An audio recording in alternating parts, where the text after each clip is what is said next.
is right to save humanity. It is wrong to pollute this earth. It is right to give hope to the future generation.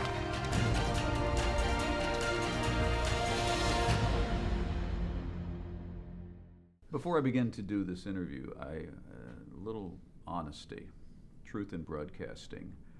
I'm a former president of the Delaware chapter of the Sierra Club. I spent 3 years as a registered lobbyist, volunteer for the Sierra Club. I'm on one side of this issue, but you can judge for yourself whether my questions get to where they should be or not. But you should know where I'm coming from. That's only fair. It's a pleasure to meet the two of you. Nice to meet you as well.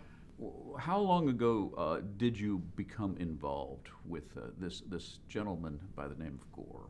Well, actually, about 2 years ago, in the summer of 2015, we went down to Nashville and knocked on Al's door. And you can do that, can you? Well, if you're invited. We were invited. Well, that explains a lot. Yeah, and we sat down in his living room, and he gave us a 10-hour version of his famous slideshow, and it was up to date, literally with slides about what's happening that very week, all around the world.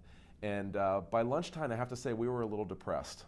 The climate crisis has really grown to a fever pitch where Mother Nature is screaming her head off about this issue.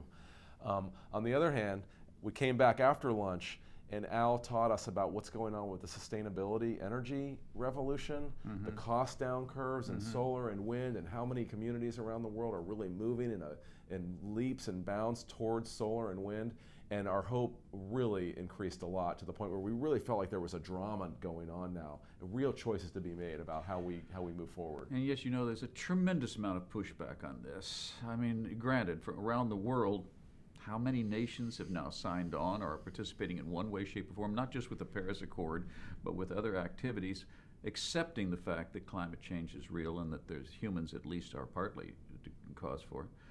But there's a huge pushback now in our country, and I don't know. I'm rather pessimistic about where we are right now. The pushback is harder than I was expecting it to be after so many years of scientific discovery. It is true that the fossil fuel industry has taken a page out of the tobacco industry and spread lies about the science that has to do with climatic change and the climate crisis that we're now suffering around the world.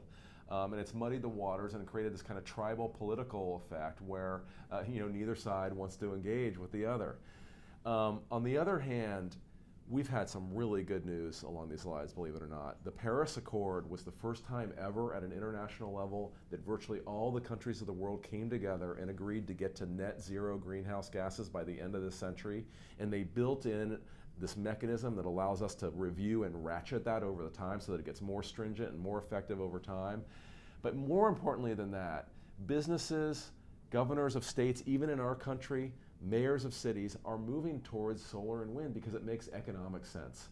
The innovation that's gone on and the cost down curve of sustainable energy was shocking to us when we learned about it, and it's incredibly real. In the film, you see Al Gore going to meet a Republican conservative mayor of a town in oil country in Texas who's taken his city carbon neutral because it's economically the smart thing to do. Who, by the way, has not changed his affiliation nor his conservative attitudes at all. Because this isn't a political issue. Yeah, well, and all well and good, except that big money is on one side of the issue, and that makes it a very powerful political issue, whether we want it to be or not. Fair? Well, the reason Dale Ross makes the change is because his constituency, his community, the people of Georgetown, Texas, deserve these jobs, and they deserve the cost down of solar and wind. And by the way, it happens to be better for the environment. So, more and more Americans are becoming aware of just how easy it is to move to alternative energy. Well, let's be clear about what he's done. They actually now have a town that is completely energy self-sufficient. It's carbon neutral, that's right. Now, it's a small town, so that helps, but the whole idea is eventually, someday, for heaven's sake, someday, we're not going to be dependent on fossil fuels. You know, after Right. Trump made his decision about pulling the U.S. out of the Paris Climate Accord, he made this announcement that he was elected to be leader of the people from Pittsburgh, not the people of Paris.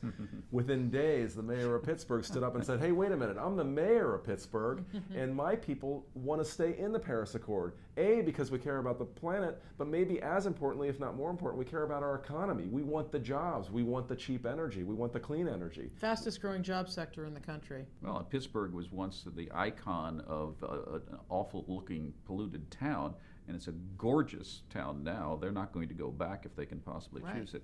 Right. Let's talk about the means of persuasion, though, because after all, this is a film, and therefore you had choices to make. That means you also decided not to do some things. You begin with the polar and glacial situation. Talk about that, if you will. We went to Greenland with Al Gore. He was meeting with two very renowned glaciologists to get the latest science on what's happening up in Greenland. So we went with him. And it was very emotional for us and for him to be there witnessing this change in this wonder of our world. We actually made the decision to be there to kind of set the tone of the natural beauty, but then sort of how it turns to devastation. And very quickly in the film, we cut from Greenland to where that ice melt is going, which is the streets of Miami Beach, Florida. And from a visual perspective, in terms of our job, which was to try and bring viewers in emotionally to this issue and to get on the ride with Al Gore and feel like, you know, you cannot keep the climate crisis at arm's length anymore, that connection between what is happening with the melt in Greenland and the flooded streets on a sunny day, by the way, in Miami Beach, Florida, is exactly the kind of visual connection that we need as a public. Thank you very much. I appreciate your time. Thank you. Thank you. Patrick Stoner.